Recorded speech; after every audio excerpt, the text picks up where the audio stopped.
नमस्कार, माझे नाव सोनाक्षी शिवाजी खोत. माझ्या शाळेचे नाव प्रेरणा विद्यालय नेहरू. मी आता 6वी शिकते. माझ्या प्रोजेक्टचा विषय आहे ओला कचरा, सुका कचरा व घातक कचरा.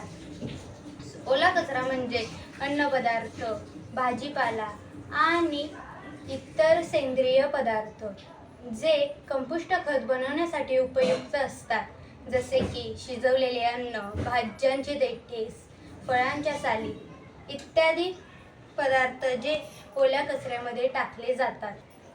सुका कचरा म्हणजे जे वस्तू आपण टाकतो त्याचा पुनर्वापर करता यावा, जसे की कागद, त्यानंतर प्लॅस्टिकच्या बॉटल, पुठ्ठा, काच व जग इत्यादी कचऱ्यांना सुका कचरा असे म्हणतात. घातक कचरा म्हणजे विषारी पदार्थ होय, जे टाकाऊ असतात. त्यामध्ये बॅटरी, इलेक्ट्रॉनिक पार्ट्स आणि रसायने येतात. धन्यवाद.